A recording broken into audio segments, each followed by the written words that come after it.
Es darme cuenta que mi yo a los 24 años tenía menos miedo y tenía más empuje que muchas veces yo a mis 38.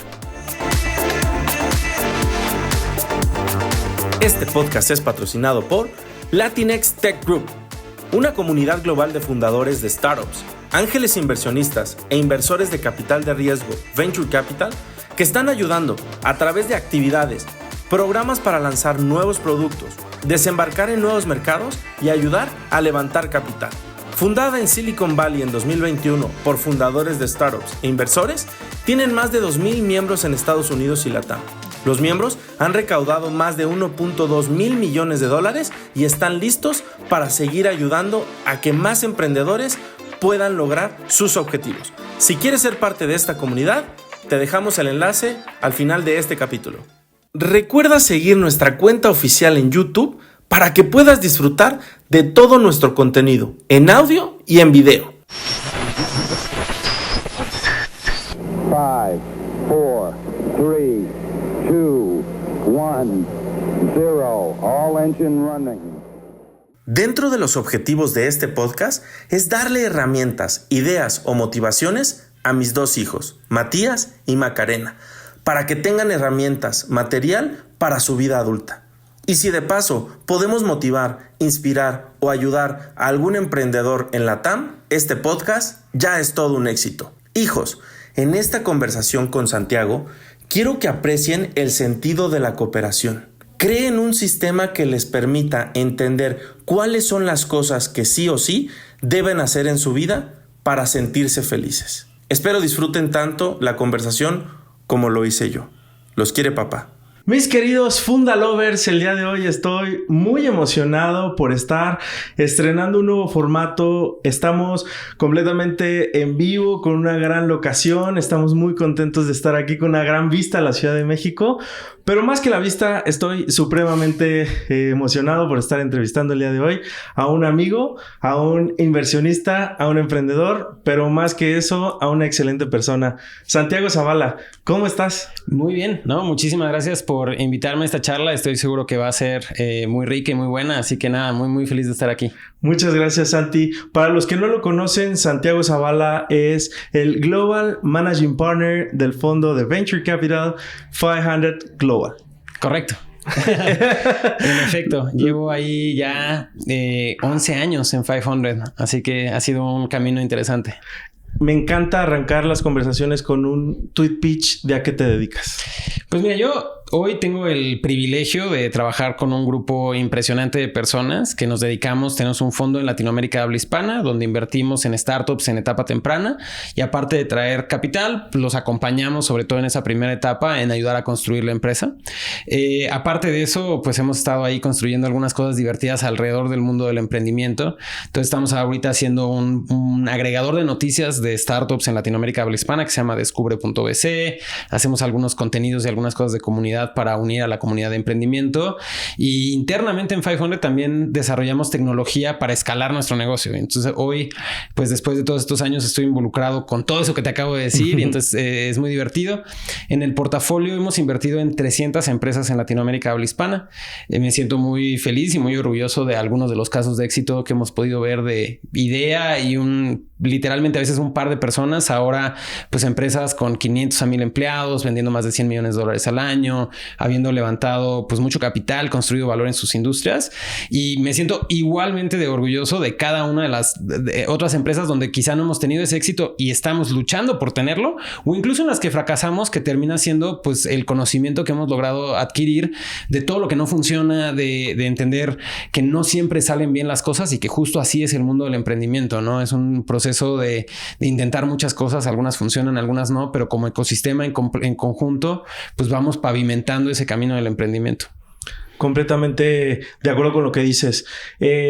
Para los que no te conocen, pues tienes un track record impresionante en el mundo del emprendimiento y me gustaría empezar este capítulo contándonos de dónde vienes, cuáles son tus raíces, si nos puedes platicar un poco sobre tu familia son una familia que tiene un background de emprendimiento, más de empresa. Cuéntanos acerca de esto. Sí, no, a ver, yo tuve la fortuna de nacer y crecer en un núcleo familiar empapado en todo momento en el emprendimiento, ¿no? Mi papá desde muy joven encontró como en la electrónica iba a venir un cambio muy grande, que era el concepto de los microprocesadores que llevarían a la computadora personal, y desde ahí se enganchó a hacer empresas desde los 70s, 80s aquí en México, algunos de los primeros sitios en internet, de hecho, de los primeros disquetes, de los primeros CD-ROMs, educación interactiva, el primer sitio de e-commerce en el país, etcétera.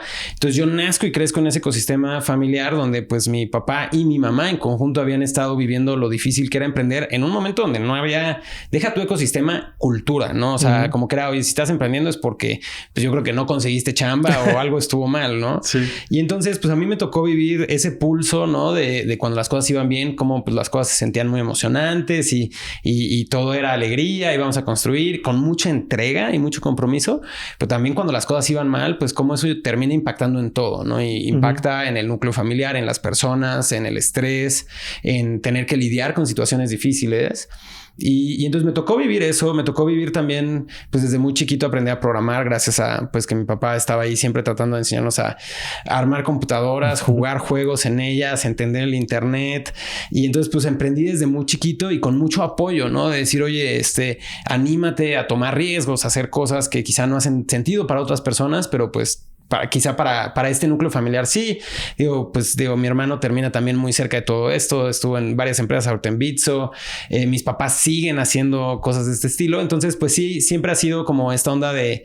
O sea, la fortuna de haber nacido y crecido en un grupo familiar emprendedor con esos altibajos fuertísimos y que te curten, ¿no? Y te hacen ser quien eres, pero también con esta onda de que realmente como que conocer el desarrollo de la tecnología, el internet, la programación, también desde muy chiquito me llamó.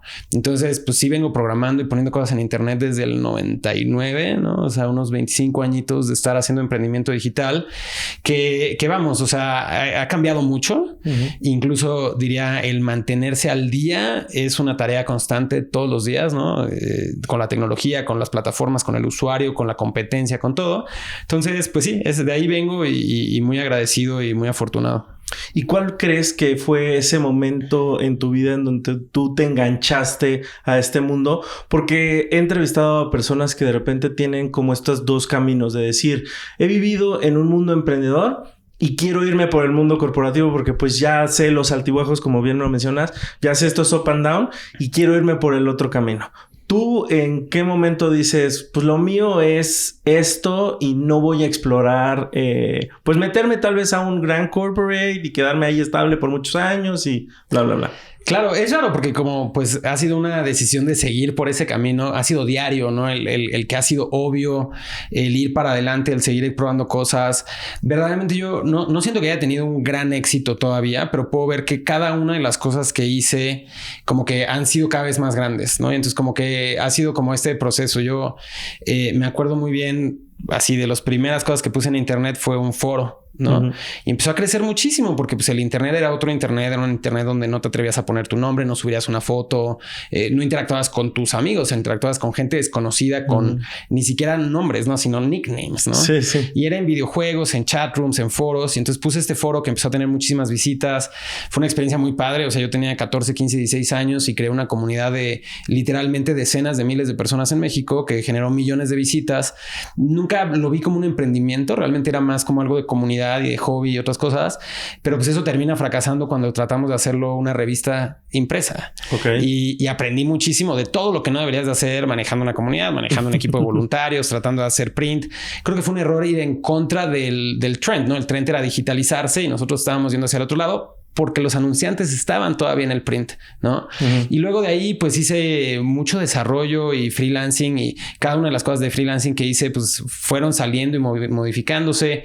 Traté de hacer un emprendimiento aquí en México en 2008, una red social para América Latina tipo LinkedIn, ¿no? Antes de que LinkedIn llegara a este mercado. Y nos fue bien en que aprendimos a construir un producto, lo lanzamos, tuvimos usuarios, no logramos la monetización que quisiéramos y la estructura en la que lo estábamos haciendo haciendo hoy, viendo hacia atrás, pues me doy cuenta de que pues no tenía una serie de buenas prácticas, ¿no? Y luego pues fui first employee en una startup en Silicon Valley donde aprendí mucho y que también llegamos a una salida. Igual no fue gigante, pero me enseñó muchísimo de cómo es desde el día cero hasta el último día de un emprendimiento y con unos fundadores que tenían mucha experiencia. Entonces aprendí muy buenas prácticas y pues ya luego de ahí brincar al fondo, en el paralelo hacer algunas comunidades de emprendimiento, Startup Weekend, hackathons como el Dev House, etcétera.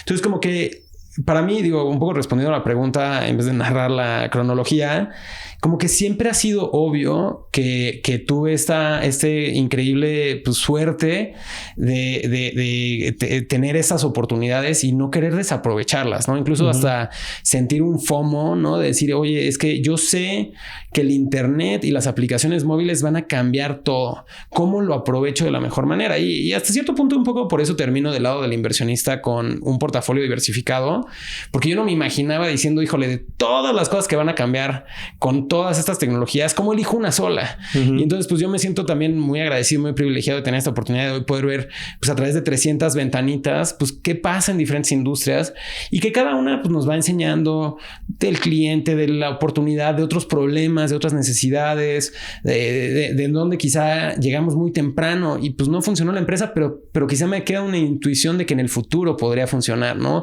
O en cuáles llegamos muy tarde y ya alguien más había agarrado esa oportunidad y dejemos de buscarle por ahí. Entonces como que un poco a la respuesta, no sé, nunca me lo había preguntado. Ok. Y nos estás narrando un poco todos los experimentos y todas las experiencias que estás llevando. Cuando sales de esta empresa en Silicon Valley, cuéntanos cómo es esta transición y en qué momento decides voy a cambiarme del lado de la mesa y ahora voy a estar del lado que hace cheques e invierte. ¿Cuáles son estos primeros pasos? Porque al final eres uno de los pioneros del Venture Capital de México como región, ¿no? Empezando con el fondo de luchadores, que se fue... Mexican VC. Mexican VC, sí. Luchadores, y se fue transformando hasta el fondo de 500. ¿Cómo llegas ahí? Esa es una historia donde en verdad como que me recuerda mucho la frase de Steve Jobs de que viendo hacia atrás todos los puntos se conectan, ¿no? Pero cuando estás viendo hacia adelante no sabes hacia dónde estás yendo y todo se siente como muy diferente. A ver, yo... O sea, en este núcleo familiar me veía a mí mismo y me sigo viendo muy, muy fuertemente como alguien que entiende la tecnología y que entiende hasta cierto punto las comunidades, ¿no? Entonces, como que yo he estado en esa mezcla entre código y comunidad. Y cuando hicimos el emprendimiento aquí en México, nos hizo muy claro que había un hueco de capital, ¿no? Y entonces, con el tema de capital, como que decíamos, híjole, pues es que hay otros lugares en el mundo que tienen acceso a capital, de gente que entiende que con más capital estos tipos de proyectos tienen más probabilidades de éxito y que si son exitosos hay un gran premio para los involucrados, ¿no? Entonces como que había una frustración de nosotros de que quizá no había una puerta que como emprendedores pudiéramos tocar. Había, pues, no sé si incluso hasta un tema de envidia o celo de otros ecosistemas donde veíamos que estaba ahí. Y entonces pues ya estando en uno de esos ecosistemas allá en Silicon Valley trabajando en este startup anterior, tuvimos la fortuna de empezar a hacer esas preguntas, ¿no? Y habíamos traído a algunas personas de Estados Unidos a México como mentores, a ayudarnos en los hackathons, a conectarnos y enseñarnos, ¿no? Y ellos nos decían, oye, yo no entiendo por qué no hay inversionistas ángeles y por qué no hay fondos. Y entonces, pues un poco como en esa narrativa de, oye, yo no entiendo por qué no hay esto y en mi ecosistema, ellos mismos viendo hacia nuestro ecosistema y validando esa misma pregunta, pues nos animamos a jalar ese hilo y incluso hacerlo con ellos, ¿no? Entonces empezamos a juntar pues un grupo de personas que veían esta oportunidad con la intención de que fueran inversionistas ángeles en algunas de estas empresas. Tristemente, les presentábamos proyectos y había mucha intención de hacerlo en el abstracto, pero ya en el específico, oye, esta empresa era no. Y entonces un muy buen amigo que nos estaba ayudando en eso, David Weekly, fue el que ahí dijo, oye, ya intentamos esto por 6 meses, no ha salido ninguna transacción de que alguien invierta, pues hay que replantearnos si hace sentido hacer esto, ¿no? Y entonces en ese replanteamiento medio de broma dice, pues ¿por qué no, en vez de que decirles que les vamos a traer proyectos y que inviertan en directo, ¿por qué no les decimos que nos den el dinero a nosotros lo invertimos en las empresas? Y yo en ese momento, pues sí, justo como que digo, oye, eso estaría de pelos, eso es lo que necesita México. Nosotros habíamos hecho muchos hackathons en 16 ciudades del país, teníamos una comunidad grande de proyectos que estábamos conectando con estos potenciales inversionistas y en ese momento como que lo dice y yo digo, no manches, está de pelos. Que alguien lo haga, ¿no? O sea, claro. Es lo que se necesita. Es lo que se necesita y ojalá alguien lo hiciera. Pero pues yo en ese momento estaba trabajando full time, como programando, que me apasiona, que lo sigo haciendo hasta el día de hoy. Estaba en Silicon Valley, que es el lugar para estar haciendo eso. Estaba empezando el App Store. Había tantas oportunidades que yo estaba... O sea, llevaba 1 año y medio de programar todos los días, todo el día y con miedo de estar desaprovechando la oportunidad, ¿no? Y entonces en esa charla, pues yo medio de broma les digo, no, sí, de pelos que alguien lo haga. O sea, y se voltea a David así como, no, pues no, como que alguien, o sea, pues tiene que ser uno de ustedes que están involucrados en esto. Y pues yo como que medio lo dejé ahí como tangencial. Me fui a mi casa. Yo en esa época todavía fumaba. Ya hace muchos años que no fumo, afortunadamente. Pero me acuerdo haber salido a la calle ese día en la noche y estar fumando y pensando qué egoísta de mi parte, que llevo años diciendo esto debería de existir. Me encantaría yo haber tenido esta puerta y de repente tener enfrente de mí una oportunidad de alguien que pues conectado con contactos que podrían invertir ese capital, nada más dejarlo pasar, ¿no? Y entonces como que sí me acuerdo haber ahí como que apagado el cigarro, entrar y escribirle a David, oye, hay que vernos mañana para ver cómo hacer que esto suceda. Y al día siguiente nos juntamos un grupo de 3-4 personas y estábamos ya comprando el dominio, lanzando el proyecto, validándolo y un mes después estábamos lanzándolo. Buenísimo. ¿Y cuál fue este primer apoyo, por así decirlo? ¿De qué tamaño fue pues esa primer llamada capital inversión que tú recibiste para poder invertir en otras empresas? Claro, o sea, de nuevo, viendo hacia atrás, los puntos se conectan. En ese momento, incluso hoy me parece surreal platicarlo, ¿no? O sea, nosotros habíamos hecho estos eventos en México que se llama el Super Happy Dev House, inspirados de un evento que había empezado David Weekley en Silicon Valley, que eran 12 horas de programación por gusto. Habíamos hecho, no sé, como 20, 30 en Ciudad de México. Habíamos estado involucrados con que se replicara en otras 16 ciudades del país. Y ahí fue que yo me mudé para allá y empecé a pasar más tiempo también con David y otros de estos jugadores. Y entonces, cuando pasa esto que te digo que al final le digo, oye, sí hay que pensar cómo hacerlo, pues en esta onda de muy rápido, o sea, estábamos en una época donde teníamos una idea, comprábamos un dominio, tratábamos de lanzar una landing y, o sea, como que no te detenías a pensar en lo difícil que pudiera ser. Pues se nos ocurrió comprar el dominio mexican.vc, crear esta plataforma donde emprendimientos pudieran empezar a aplicar.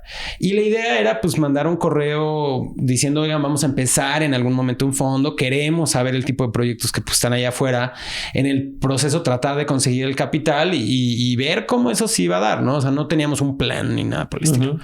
Y entonces ahí David dice, oye, pues en vez de gastarle tanto tiempo como a lo anterior le habíamos gastado 6 meses, dice, ¿por qué no lo testeamos, no? Así rápido.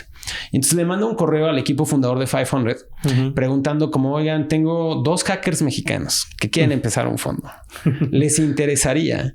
Y contestan minutos después, sí, cuenten con $100,000. Ok. Y ya, o sea, yo llevaba años en el ecosistema emprendedor, había hecho muchos proyectos, cada centavo que habíamos conseguido de cualquier forma nos había costado trabajo, nunca habíamos escuchado una cantidad así, mucho menos esa facilidad. Y entonces, a ver, ese fue el momento de suerte y lo contrario al mismo tiempo, ¿no? O sea, porque fue espectacular. Yo creo que si ese momento no hubiera pasado, yo no sé si hubiéramos hecho un fondo, yo no sé si hubiéramos avanzado. O sea, digo, como que no sabes qué hubiera pasado. Pero hicimos una extrapolación muy tonta, pero pues que fue lo que nos impulsó a aventarnos al precipicio. Decir, oye, si con un correo levantamos $100,000, imagínate si estuviéramos full time, imagínate si mandáramos cientos de correos, imagínate si hiciéramos esto. Evidentemente aquí hay algo. Entonces al día siguiente, unos días después, voy, renuncio al trabajo en el que estaba en ese momento, me voy full time en esto, junto con otro amigo. Estábamos todos ahí como que viendo cómo lo hacíamos y de ahí como que empezamos a tener conversación y le avisamos a toda la comunidad, oigan, vamos a hacer este fondo, ya es un hecho, ya tenemos dinero, vámonos con todo. Y empezamos a tener conversaciones y empezamos a encontrar que todas las conversaciones eran no o gente ignorándonos. Y no, pero ya nos habíamos aventado al precipicio. Entonces al final nos tardamos un poquito, empezamos a entrevistar empresas, empezamos a hacer muchos pitches, empezamos a recibir muchísimos nos. Y de repente empiezas a decir, oye, pues yo me estoy quemando mis ahorros aquí, yo ya renuncié, yo tengo cosas que pagar, mi cuenta de ahorros que llevaba años construyendo para poder emprender en algún momento, pues empieza a bajar y empiezas a entender lo que es el tener un runway. Yo afortunadamente en esa época tenía un par de aplicaciones que había hecho en el App Store que me generaban un poquito de capital capital. Entonces como que igual se sentía ahí como que no tan rápido esa disminución del runway, pero sí iba disminuyendo y empiezas a contar los meses, ¿no? O sea, y dices, híjole, eso no puede durar por siempre, ¿no? Y entonces ahí ya nos aventamos a este momento de decir, híjole, pues hagamos un primer cierre, hagamos unas primeras inversiones y veamos si de ahí podemos levantar más capital. Entonces ahí con David y mucho esfuerzo terminamos levantando 250, de los cuales te digo, pues el ticket más grande era de 500. Y de ahí fue que hicimos las primeras 7 inversiones. Trabajamos muy de cerca con esas empresas como por casi un año y ya hicimos un demo day en Estados Unidos. 500 invierte en varias de estas empresas. Entonces nos dicen, oye, pues está padre lo que están haciendo. Nos gustaría participar con más inversión en esto. Y fue esa conversación la que termina siendo que en vez de hacer un fondo 2, más bien iniciamos un fondo 1, pero ya dentro de 500 para Latinoamérica de habla hispana. ¿Cuáles fueron los mayores aprendizajes de esas inversiones? Y continuando con esa pregunta, ¿alguna de esas inversiones hoy en día sigue viva? Sí, o sea, de esas 7 inversiones, la que sería pues el caso de éxito es Conecta, que pues es una empresa muy relevante de e-commerce. Creo que ha pasado por diferentes momentos, ¿no? Cuando nosotros invertimos en una empresa, era un listado de empresas como Yelp para México. De ahí pivotearon a hacer como un Shopify para México y hace 11 años pivotearon a hacer un método de pago y pues han sido un método de pago realmente relevante en construir pues, el ecosistema fintech y de e-commerce del país, ¿no? Entonces como que ha sido una empresa muy interesante. Todas fueron interesantes. O sea, creo que, no sé, hay muchas cosas y quizás entrar al tema muy filosófico, pero hay una frase de Jorge Borges que siempre que recuerdo esas épocas del inicio de Mexican VC, me recuerdo esta frase que dice: los hechos ulteriores han deformado hasta lo inextricable los recuerdos de nuestras primeras batallas. Y es que fue tanto en tan poco tiempo, con tantas emociones, con tanto trabajo, con tanto que hacer y no hacer y todo que hoy lo veo hacia atrás y como que me acuerdo de lo que hemos contado, ¿no? De lo que hemos romantizado. Obviamente regreso a ver fotos y videos que hicimos en esa época y fue tanto todo, ¿no? O sea, trabajamos por más de un año non-stop en un hackathon infinito para lanzar estas empresas a mercado, conseguir monetizar, conseguir siguientes inversionistas y no había nada de ecosistema, ¿no? O sea, realmente estábamos en la selva con un machete tratando de encontrar a dónde ir, ¿no? Claro. Y entonces, como que lo puedo romantizar un poco. La verdad fue una época también muy difícil, con mucha incertidumbre. O sea, como que pues empiezas a manejar dinero de otros, ¿no? Y tienes una expectativa de que haya retornos y el ecosistema empieza a apoyarte mucho con mucha emoción porque realmente esto se necesitaba, pero empiezas a sentir una presión también de decir, oye, esto pues tampoco lo puedes, o sea, como que no puedes. ¿A dónde va? Ajá, o sea, tampoco puedes, sería irresponsable no aprovechar este momentum para que el ecosistema llegue a un siguiente lugar, ¿no? Y digo, afortunadamente ahí, digo, lo viví en primera persona yo en Mexican VC con estas 7 empresas.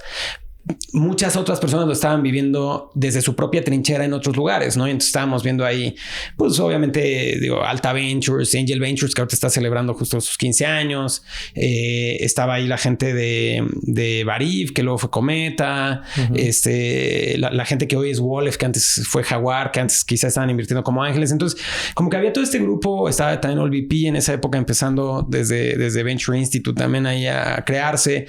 Entonces, como que fue muy fue una cosa muy afortunada que no estábamos solos en estas locuras, ¿no? Que había otros jugadores que estaban también haciendo ese mismo esfuerzo con sus propios portafolios, con sus propias iniciativas, que sumó a ser como una primera oleada de emprendimiento de este estilo y que todos juntos logramos llevar algunas de estas empresas a que llegaran a Serie A, Serie B, Serie C y que hoy pues, algunas de esas pues son quizá los que llamamos casos de éxito, que son estas empresas estelares. Pero yo creo que es, o sea, como que la punta del iceberg de lo que se viene, ¿no? Porque obviamente hoy quizá las empresas más grandes que vemos, pues son el resultado de esos esfuerzos hace 7, 8, 10, 12 años. Claro. Pero la cantidad de esfuerzo que se le ha metido a este ecosistema ha crecido muchísimo cada año, ¿no? Entonces imagínate dentro de 5 o 10 años que se vean los esfuerzos que estamos haciendo hoy, ¿no? Yendo hacia atrás en la película, inicias con $250,000. ¿De qué tamaño fue el último fondo que de ahí, administras? 2013 levantamos Luchadores 1, que fue $3.2 millones. Después, 2016 levantamos Luchadores 2, que fue $5.5 millones. Después hicimos Luchadores 3, que fue un vehículo de $17 millones. Y hoy estamos invirtiendo desde un vehículo que es el cuarto vehículo. En total, incluyendo inversiones que hemos hecho de seguimiento desde el fondo de 500 en Estados Unidos, hemos invertido un poco más de $30 millones. Y entonces, pues más o menos un poco ese es el espectro de lo que hemos logrado, ¿no? De alguna manera traer este ecosistema de etapa temprana, y eso se ha repartido entre 300 empresas. Oye, cuéntanos cómo al final del día el emprendedor siempre impregna a su emprendimiento con su ADN, ¿no? ¿Cuál es la parte de tu ADN que has impregnado en todo este trayecto como inversionista? A ver, o sea, honestamente no lo sé, ¿no? O sea, creo que eso habría que preguntárselo a gente que está alrededor de nosotros en algún formato. Sin duda hay mucha intención de traer algunos valores, algunos pilares, ¿no? Y algunas filosofías.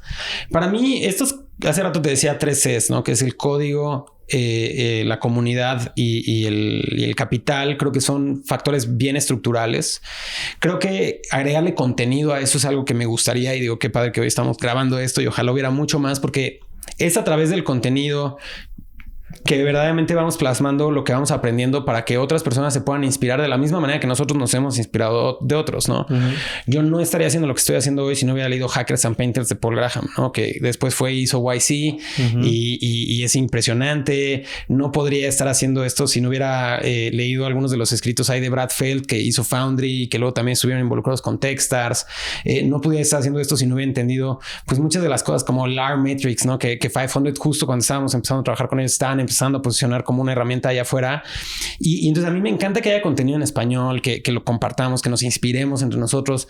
O sea, si alguien va y se estrella, sabes, en el peor error de su emprendimiento, pues si no va y lo cuenta, pues es un costo muy caro para que una persona haya aprendido. Pero si se lo cuenta a todo el mundo y evita que otras personas se topen con esos mismos problemas, pues quizá en una de esas resulta que fue bueno que tuviera esos retos, ¿no? Entonces como que necesitamos como ecosistema verdaderamente entender que hace 10 años, cuando estábamos empezando esto, hace 14, 15 años, podíamos tener una discusión de toda esta paleta de formas de hacer negocios, de todo este esquema gigante donde podrías pensar, oye, yo puedo empezar emprendimientos de todo tipo. Uh-huh. Es importante que haya startups de tecnología digitales y otras cosas.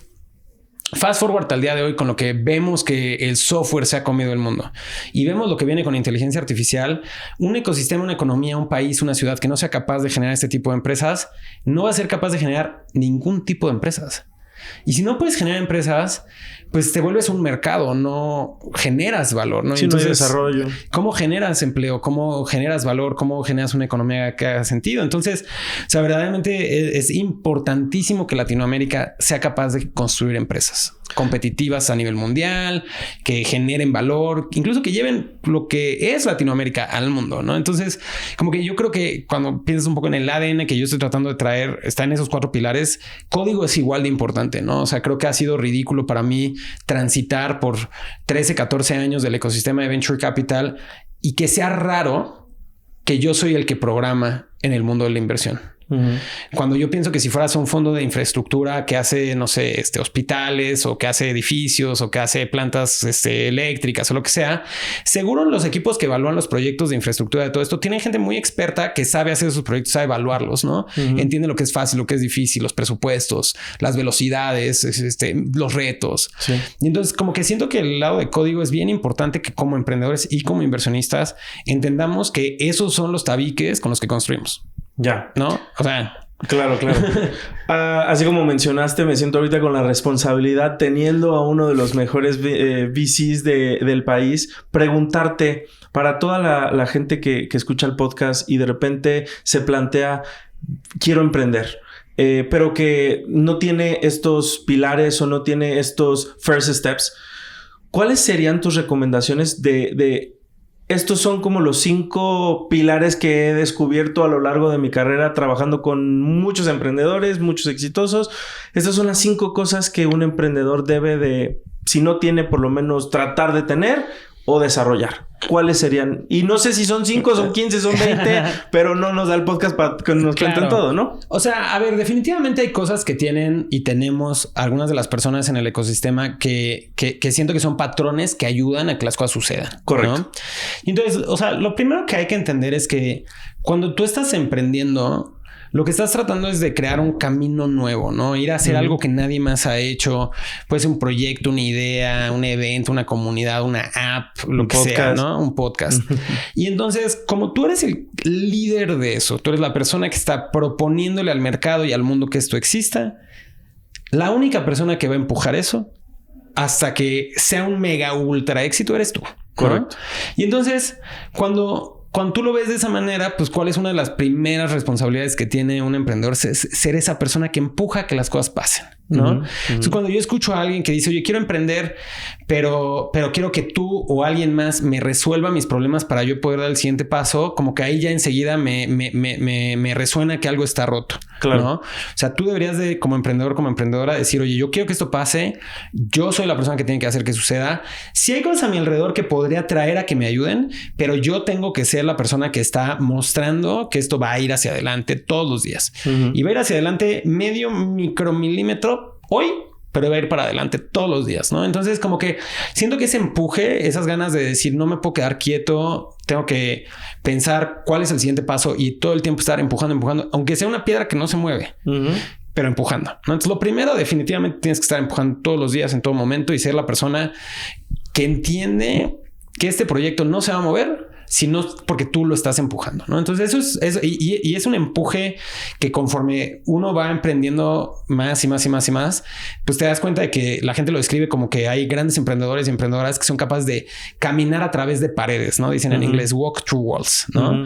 Y entonces es esta onda de decir, híjole, es que... Y eso emociona mucho, porque cuando estás reclutando a alguien para que se sume a tu proyecto, estás consiguiendo tus primeros inversionistas, tus primeros clientes, pues todos ellos tienen que tomar el riesgo reputacional dentro de su organización de comprarte, o el riesgo de dejar de trabajar en un lugar para irse a tu empresa, o poner su capital a trabajar contigo. Pues quieren ver que tú estás llevando eso, ¿no? Entonces, claro, como que ese empuje es muy importante. Ahora, la otra cosa que me parece que veo como muy, muy claro cuando pienso en algunas de las empresas que han llegado a esas siguientes etapas que nos inspiran, que nos mueven. Tradicionalmente los fundadores de esas empresas hacen lo que dicen que van a hacer. Ok. Y puede ser desde cosas pequeñitas, ¿no? Pero, o sea, tú terminas una reunión y dices, oye, ahorita que llegue a mi casa, te mando la presentación.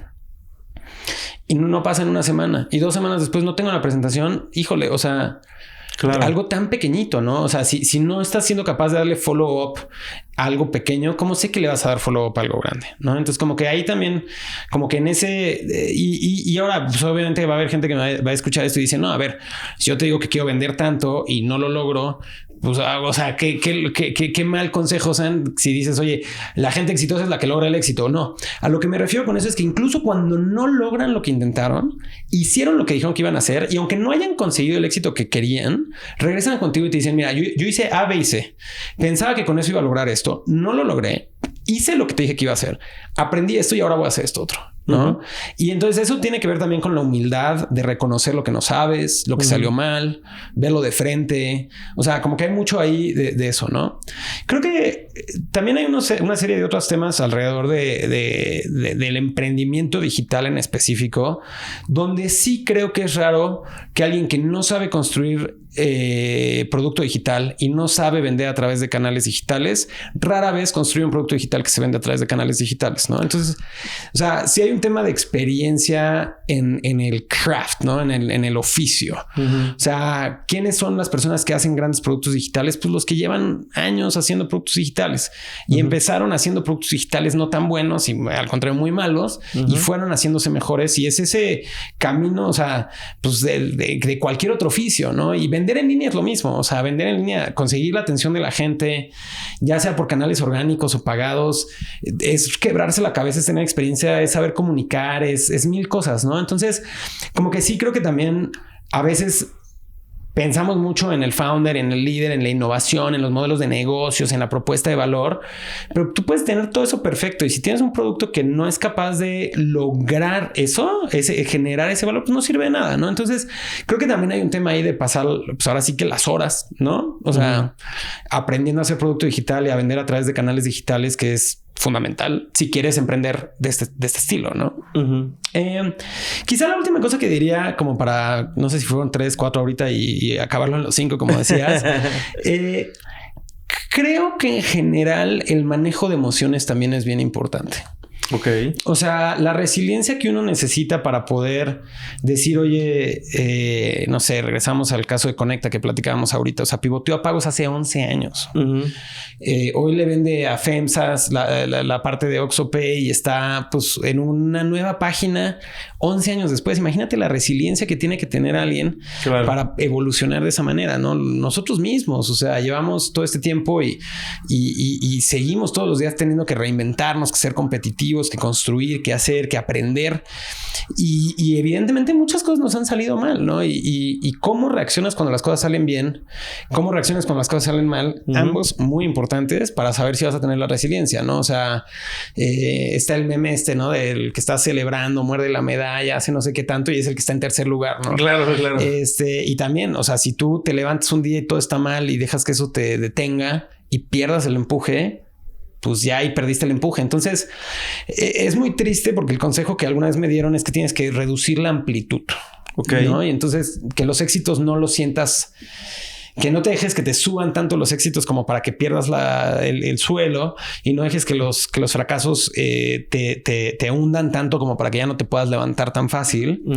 El problema de ese consejo es que también dejas de celebrar las victorias y dejas de disfrutar el camino, ¿no? Entonces es una mezcla muy extraña entre saber disfrutar el camino y celebrar las victorias, afrontar los fracasos, pero recordar que nada está escrito y que tienes que seguir dándole. También he visto emprendedores y emprendedoras que llegan a una serie A, una serie B, medio sienten que ya lo hicieron y que ya todo va a ser fácil y cuando se toman con el siguiente problema, en verdad les pega bien duro y es bien difícil porque aparte pierdes la empatía hacia afuera, ¿no? O sea, porque van a hablar con gente y dicen, no manches, estoy súper preocupado por esto y dices, no, pero tú acabas de levantar tanto y tu empresa va súper bien y es la persona whatever y adentro se está sintiendo como, no, es que no te das cuenta. Sí. O sea, me estás celebrando porque pasé el primer problema grande, pero el siguiente problema que veo es 10 veces más grande. Y no tengo ni idea de cómo. Y estoy solo, ¿no?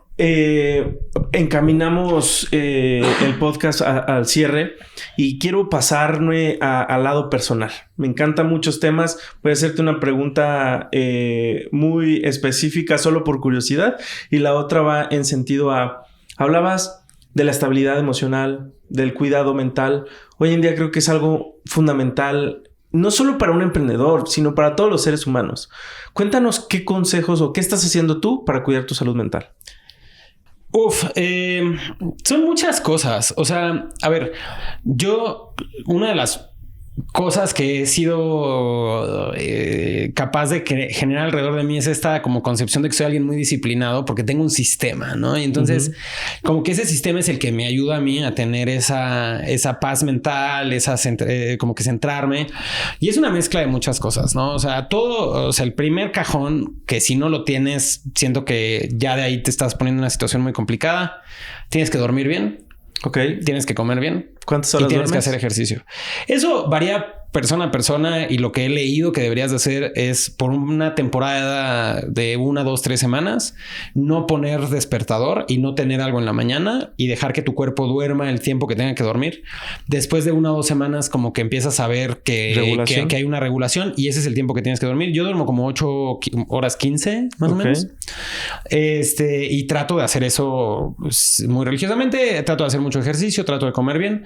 Ese es el primer cajón, ¿no? O sea, si cuando empiezo por viajes o por estrés o lo que sea, a perder un poco el equilibrio con esas 3 cosas, veo que el resto de mi sistema empieza a ponerse mucho en colapsa, problema, ¿no? Ajá. Después uso una mezcla de morning pages, ¿no? Las páginas de la mañana y bullet journal para llevar en mi cuaderno. Tengo un cuaderno. Todas las reuniones que tengo, normalmente tengo mi cuaderno y tomo notas. Una manera en la cual le dejo descansar a mi cerebro, que no todo lo tiene que guardar en la memoria y acordarse de todo en todo momento. Me sirve también para poner un poco como en compartimientos algunas de las cosas, porque, o sea, una de las cosas que pasando de programador a inversionista es que yo como programador, yo tenía un gran problema enfrente de mí, que era la siguiente tarea que tenía que hacer, y nada más existe en el mundo y no tengo que preocuparme nada más, y entonces puedo entrar en el focus de eso hasta que lo resuelvo, ¿no? Entonces puedes tener toda tu atención en una cosa. Ser inversionista es radicalmente lo contrario. Claro. Tú tienes una reunión en la mañana donde le estás pidiendo dinero a alguien, la siguiente reunión alguien te está pidiendo dinero a ti, la siguiente tienes una empresa del portafolio que te está platicando algo padrísimo, la siguiente algo malísimo, y así es todo el día, todos los días. Sí. Y si tú llegas con la energía de una reunión a la que sigue, probablemente te estás haciendo un deservicio a ti y a la reunión que tienes, ¿no? O sea, tienes que llegar pues verdaderamente con la energía que esa específica situación requiere, ¿no? Y entonces me tomó muchos años tener ese nivel de capacidad de acabar una reunión y un minuto después estar en otra reunión con un ánimo totalmente diferente, ¿no? O sea, digo, siendo transparente y muy honesto, en la generación de contenido es un reto bien grande, ¿no? O sea, porque puedes tú traer 27,000 problemas, 2 cosas que te estresan y te tienes que subir a un escenario o grabar un podcast y pues obviamente tener otro mindset. O quizá traes que todo está excelente y quieres celebrar y tampoco es el momento cuando enfrente quizá tienes que hablar con una empresa que le está yendo mal, ¿no? O sea, hay mucho de eso. Y justo creo que el cuaderno me ha ayudado mucho a que yo todo eso lo trato de plasmar en la página. Hacia el final de una reunión puedo poner mis notas de oye, este es un poquito como dónde está mi mente respecto a esta situación. Cambiar de página y literalmente cambiar de página, ¿no? El Morning Pages, que es una cosa que viene de un libro que se llama The Artist Way, la manera del artista, es una cosa que sirve mucho para ayudar a mejorar la creatividad. Que lo que te dice es que trates y digo eso, me cuesta mucho trabajo hacerlo también como lo voy a describir ahorita, pero es que todos los días empiezas el día teniendo 15, 20, 30 minutos donde sin ningún otro dispositivo más que un cuaderno escribas 3 páginas de lo que sea. O sea, y puedes escribir, puedes hacer planas de tu nombre si quieres, pero que el chiste... Bolitas y palitos. Lo que quieras. Y entonces el chiste ahí es que vas sacando un poquito, pues este sentimiento de decir, wow, o sea... pues puedo escribir lo que me preocupa, lo que está en mi mente, puedo pensar en cosas, lo que sea. Y es sorprendente. Si nunca lo has hecho, te lo recomiendo mucho. Yo por mucho tiempo lo he hecho con disciplina así de bien. Hoy la verdad es que lo que hago es todos los días en la mañana, 15 minutos antes de arrancar, escribo 1 o 2 páginas en mi cuaderno. Hago lo que le llamo como un brain dump, ¿no? O sea, saco todo lo que está en mi cabeza y lo pongo ahí. Y eso pues me ayuda a ya verlo materializado, verbalizado, lo que sea. Y digo, la última cosa y que tiene mucho que ver con la parte del ejercicio es que corro mucho y en mi corrida medito, pienso, proceso y cuando regreso normalmente, o sea, puedo irme a correr 25 cosas en mi mente, cosas que me estresan, me preocupan, lo que sea. Regreso de la corrida sin preocupaciones. En mi mente no sé si ya lo resolví, lo acepté, no sé, procesé. Y eso me ayuda mucho, ¿no? Entonces como que un poco mi mentalidad está ahí. Creo que la otra es tener gente con quien hablar. Cuando no tienes nadie con quien que te entienda y más cuando como founder sientes que no puedes compartir tus preocupaciones con tu equipo o quizá si tu familia te ha apoyado, incluso a veces hasta económicamente, como que ir y ponerles la presión de que no te está yendo bien, como que se siente muy mal.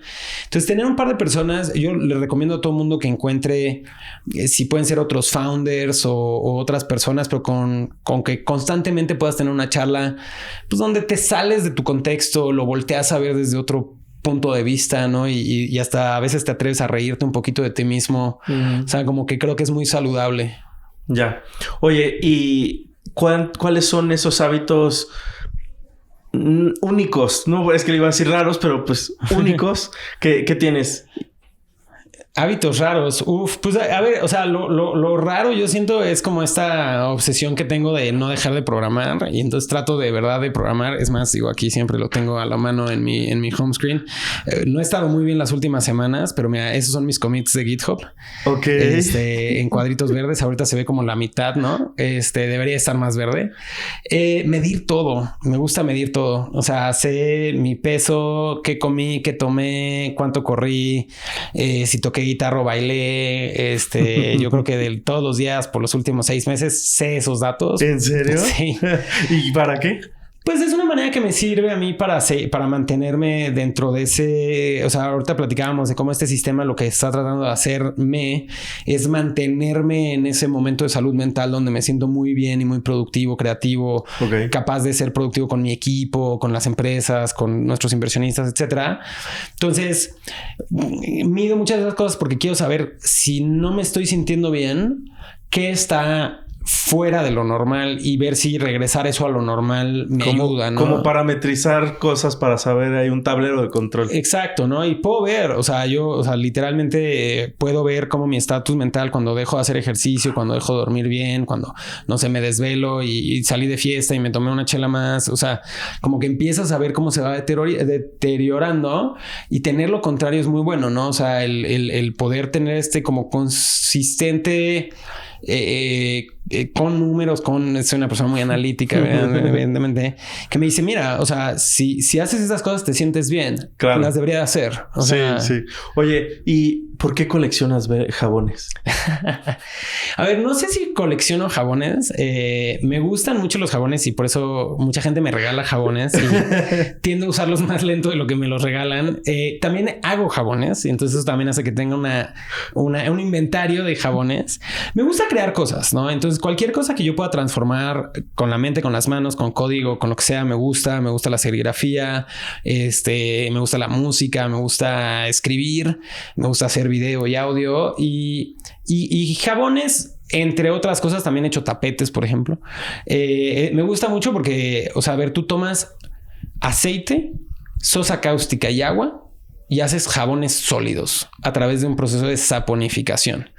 Me gusta poderle poner olores y colores y texturas, que es algo padre porque aparte me gusta utilizarlos. Pero el problema que tengo del otro lado, y que es todo un tema bien interesante que no creo nunca haber hablado en un podcast, es que un problema que tengo en el que tengo que trabajar, y entonces aquí estoy yo comprometiéndome en hacer esto mejor, es que cuando alguien me regala algo o algo consigo, hago lo que sea, me gusta más guardarlo que usarlo. Okay. O sea, si tú me regalas un jabón, yo voy a preferir guardarlo y acordarme de que tú me lo regalaste que usarlo y ya, ¿no? O sea, me pasa lo mismo con una botella de vino. Me pasó muchas veces con alfajores. Varias personas me trajeron alfajores de Argentina y de repente en la oficina tenía un buen de alfajores y alguien llega y me dice, oye, ya te voy a dejar de traer alfajores porque ni te los comes. Y en ese momento vio la fecha de caducidad y tenían años de haber caducado, ¿no? Y el problema es ese, o sea, las cosas no son para siempre. Qué buena frase. Y hay que utilizarlas y hay que disfrutarlas. Completamente. O sea, tengo una muy pequeña colección de vinos y creo que soy mucho mejor comprando y consiguiendo vinos que tomándomelos o disfrutándolos.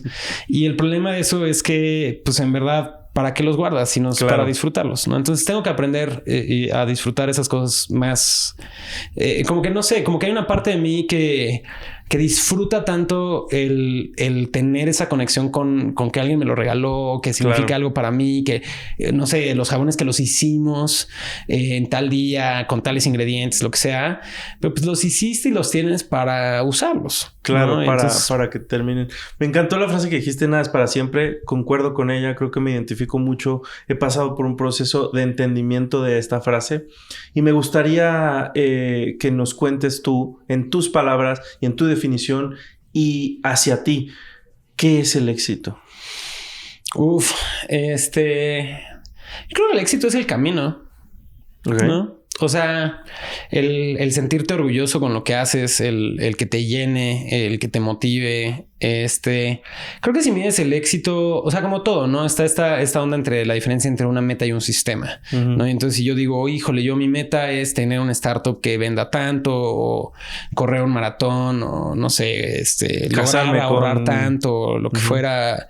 Como que el día que llegas ahí te vas a dar cuenta de que será algo que te inventaste y ya lo tienes y so what, ¿no?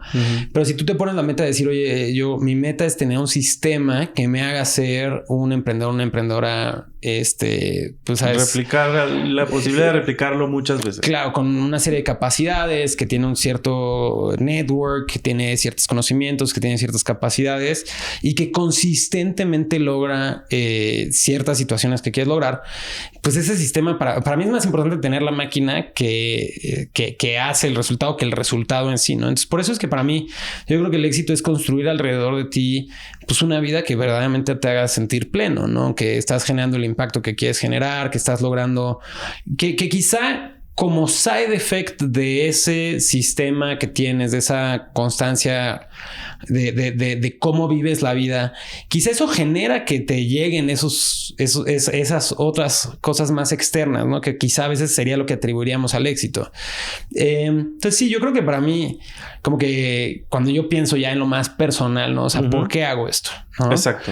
Y entonces como que digo, para mí, yo verdaderamente creo que deberíamos de ser capaces como ecosistema de crear startups legendarias, startups que cambien el trayecto de sus industrias, que sus equipos inspiren a que más gente quiera hacerlo, que de alguna u otra manera pues generen empleo, competitividad, riqueza, sabes, miles de cosas que lo hemos visto en otras empresas, ¿no? Y hemos leído estos libros de estas personas que pues hoy, pues no sé, o sea, pensar que Microsoft, Nvidia y Apple son las 3 empresas más valiosas del mundo en este momento, ¿no?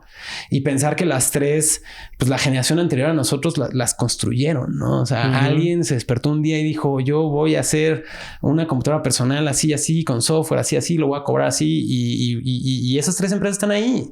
Y no hay absolutamente nada que nos detenga de que dentro de X cantidad de años la empresa más, o sea, es importante del mundo, que genera más riqueza, más competitividad, más innovación, etcétera, haya salido aquí de esta esquina, ¿no? Porque tenemos todo lo que necesitamos y solo necesitamos como ecosistema ir y hacerlo. Entonces, como que si yo pienso un poco como para mí qué es el éxito, pues obviamente es que contribuir a que existan startups legendarias en la región. Si eso lo logro hacer invirtiendo en ellas y estoy alineado económicamente, qué chido. Y si lo logramos indirectamente porque alguien que en una de estas empresas aprendió algo, salió y lo hizo, qué chido. Si lo hacemos con inspirar a alguien que está escuchando este podcast a que diga sí se puede, qué chido, ¿no? O sea, como que para mí el éxito es simplemente tener la posibilidad todos los días de contribuir a eso. Me encanta. ¿Hay algo que no hayas hecho y te arrepientas de no haberlo hecho? No sé, creo que no. O sea, que me venga así a la mente enseguida, no. Creo que como inversionista vives un proceso increíblemente duro de manejo de FOMO, ¿no? De este fear of missing out, el miedo de perderte las cosas.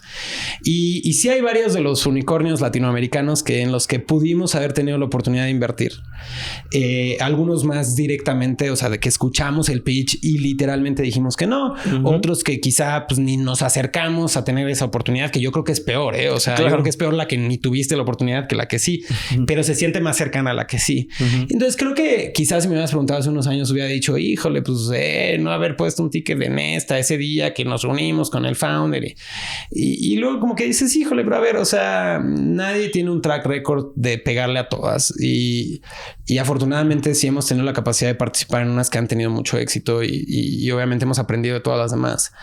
Y creo que hay tanto por hacer y todos los días tienes la oportunidad de salir y hacerlo, que cada minuto que te estés deteniendo a ti mismo por el híjole, ese día hubiera hecho esto y que eso te esté carcomiendo y te esté deteniendo, creo que es algo que deberías de muy activamente tratar de pasar el tiempo con las herramientas que quieras, que puede ser terapia, puede ser mil otras cosas para entenderlo, pero creo que es un sentimiento que probablemente va a ser un factor limitante en tu carrera, ¿no? Entonces, como que siempre que he sentido eso, he tratado de trabajar muy fuerte en entender de dónde viene eso y si es un tema de ego, si es un tema a veces de inseguridad. O sea, porque vamos, o sea, si tú, híjole, tuviste la oportunidad de la vida, la dejaste pasar, cada minuto que no estés buscando la siguiente oportunidad, estás dejando pasar la que sigue. Claro, y entonces está mal por dos, ¿no? Estás acumulando. Estás acumulando errores en vez de acumulando aprendizajes. Me encanta.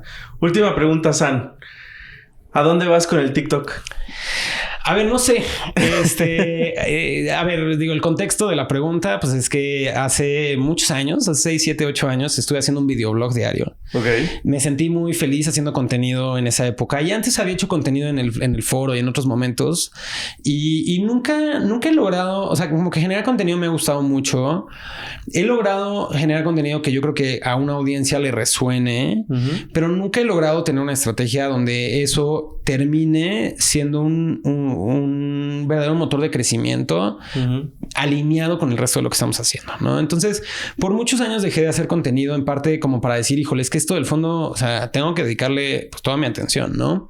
Y entonces ahorita, inspirado de hecho por una invitada que sé que platicó también contigo en este podcast con Maca, pues ella ha construido algo padrísimo en TikTok. Justo hace poquito en una charla de ella me inspiró a decir, híjole, pues, o sea, sí es cierto que si no estoy avanzando en esto, si no estoy construyendo este músculo, pues también estoy un poco, como lo decía hace rato, desaprovechando la oportunidad de compartir los aprendizajes aprendidos con otras personas y ojalá poder inspirar a alguien más a que hagan más cosas, ¿no? Entonces como que me animé a sumar esto que estamos haciendo en Descubre, que es el agregador de noticias que ya yo creo que está funcionando relativamente bien. Todos los días analizamos verdaderamente todos los sitios de noticias que cubren emprendimiento en Latinoamérica. Juntamos las notas que tienen que ver con startups, las resumimos y las ponemos en descubre.bs todos los días. Y eso nos permite todos los viernes hacer un resumen de las noticias de la semana, que es el video que estoy haciendo ahorita en TikTok. Lo estoy haciendo en TikTok, en Instagram y en LinkedIn y estoy aprendiendo muchísimo. No sé a dónde me va a llevar esto. Me va a llevar a donde el aprendizaje, la iteración y otras cosas nos lleven. Pero sin duda la intención de hacerlo pues, es tratar de generar un músculo de tener esta oportunidad de compartir lo que aprendemos con más gente. Creo que pareciera que el análisis de noticias está teniendo un momento, un buen recibimiento, ¿no? O sea, porque o sea, hay veces que tú ves, oye, tal empresa levantó tal capital, no sabes ni lo que hace la empresa, entras al sitio, no te queda claro, no entiendes por qué se invirtió, no entiendes por qué el fondo invirtió, cuál podría ser el siguiente paso. Y quizá nosotros que llevamos pues ya todo este tiempo en la industria, enseguida lo vemos y decimos, no, claro, esa es una empresa que va a tratar de hacer algo en este espacio, este fondo lo ve porque combina con esto. Y entonces como que tener ese tipo de conversación está bueno. No está fácil. O sea, porque obviamente yo hacer un análisis de una empresa, digo, pues obviamente hay una cierta reputación y una cierta DNA que tengo que quiero seguir, obviamente poniendo ya fuera en la industria, donde dices, oye, ¿qué pasa si la noticia más importante de la semana es un competidor de una empresa del portafolio? Claro. O qué pasa si es una empresa del portafolio, o qué pasa si es una empresa en la que no invertimos o sí invertimos, lo que sea, y que tengo que ser capaz de quitarme todo ese sesgo y decirte, no, a ver, o sea, vamos a analizar la noticia. Pero me estoy sintiendo cómodo haciendo eso y me siento feliz de eso en específico, porque una de las cosas que más me gustaría poder lograr con esto es no forzosamente decir, oye, yo represento a 500, el portafolio que hemos construido y te quiero hablar desde ese lugar, sino un lugar bien bonito de decir, oye, todos juntos como ecosistema estamos construyendo un ecosistema, celebremos el éxito de todos. Qué padre. Sí, creo que hace poco escuché una frase y es el único camino, la única forma de construir un camino es haciéndolo en conjunto. Y es trabajando en conjunto, no esperando muchas veces el tener una remuneración inmediata, sino que al final es, pues, como dicen por ahí, ¿no? Dale a la vida para que ella te dé. Entonces, me encanta. Y dicen que la marea levanta todos los botes. Me encanta. San, si en este momento en esta puerta entrara ese Santiago Zavala de 5 años de edad, ese niño pequeño, hoy en día yo tengo uno de esa edad, se sentara aquí donde estoy sentado y tuvieras los últimos 30, 40 segundos para platicar con él, ¿qué le dirías? Y yo no sé si le diría nada, yo lo escucharía. No, en serio, una de las cosas que a mí me duele más y me ha costado trabajo en todo este proceso de este avance es darme cuenta que mi yo a los 24 años tenía menos miedo y tenía más empuje que muchas veces yo a mis 38. ¿No? Y yo creo que ese niño de 5 años que digo, mi abuelo siempre lo recibía y decía santo. Santo. O sea, en vez de Santiago, santo. Pero luego lo terminaba con santo dolor de cabeza. Porque no me callaba, estaba corriendo, haciendo, destruyendo, moviendo todo, ¿no? Entonces, o sea, yo no sé si ese Santiago de 5 años vendría y se sentaría aquí a escucharme de entrada, ¿no? Quizá entraría ahí y empezaría a jugar con la cámara, ¿no? O sea, y de verdad le diría, sigue así. No dejes que nada te lo quite. San, increíble escuchar tus historias, increíble motivarnos de lo que tú estás haciendo. Y simplemente cerrar para nuestra audiencia, yo creo que me llevo de esta conversación ese empuje, esas ganas y esa disposición de siempre estar para los demás, de no solamente ver el cómo tú puedes obtener un beneficio de alguien que tienes enfrente, sino de todo lo contrario, voltar y cambiar la pregunta, y es cómo puedo yo, desde mi conocimiento y desde lo que yo tengo, proveerle valor a los que tengo enfrente. Ha sido un verdadero honor platicar contigo, San. No, todo lo contrario. De verdad, estuvo divertidísimo y no, ya quiero verlo cuando lo publiques. Muy bien, pues mis queridos Fundalovers, estoy muy contento. Espero que podamos seguir disfrutando de muchas más historias como esto. Nos vemos la siguiente semana con una gran entrevista. Muchas gracias.